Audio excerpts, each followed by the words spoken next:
First time இந்த rava idli try பண்ணியிருக்கேன். எப்பவுமே இட்லி மாவுல தானே பண்றோம். இன்னைக்கு ஒரு டைம் இந்த ரவா இட்லி செய்வோம்னு தான் இன்னைக்கு ட்ரை பண்ணியிருந்தேன்.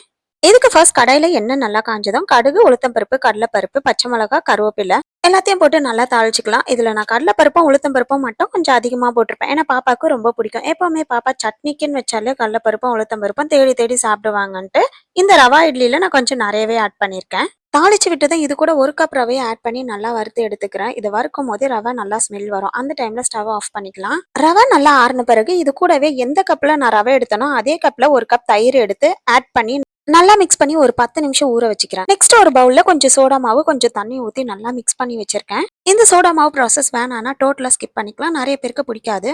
10 நிமிஷம் கழிச்சு நல்லா ஊறுன ரவையில இந்த சோடா மாவு தண்ணிய ஆட் பண்ணி இதையும் நல்லா மிக்ஸ் பண்ணி விட்டுக்கிறேன். எல்லாம் ஒண்ணா நல்லா மிக்ஸ் ஆகி வரணும். இந்த தண்ணிய ஆட் பண்ணி ரவைய நல்லா மிக்ஸ் பண்ணி விடும்போது, அது பொங்கி வர்றது நமக்கே நல்லா தெரியும். இந்த ரவைய நல்லா கலந்து விடும்போது ரொம்ப கட்டியா இருந்துச்சுன்னு சொல்லிட்டு தண்ணி ஊத்துனேன். ரொம்ப தண்ணியாயிடுச்சு. இந்த பேட்டர்ல தோசை ஊத்தியிருந்தா இன்னும் சூப்பரா இருந்திருக்கும். ஆனா எனக்கு இட்லி வேணுன்றதுனால நான் இட்லியும் ஊத்தி எடுத்துக்கிட்டேன். இந்த ரவா இட்லி கூட நான் இட்லி பொடி தான் வச்சு சாப்பிட்டிருந்தேன். ஆனா தேங்காய் சட்னி வச்சு சாப்பிட்டிருந்தா இன்னும் அல்டிமேட்டா இருந்திருக்கும். அப்ப ஓகே. வீடியோ பிடிச்சிருந்தா சேனலையும் சப்ஸ்கிரைப் பண்ணிக்கோங்க. நெக்ஸ்ட் வீடியோல பார்க்கலாம். பாய்.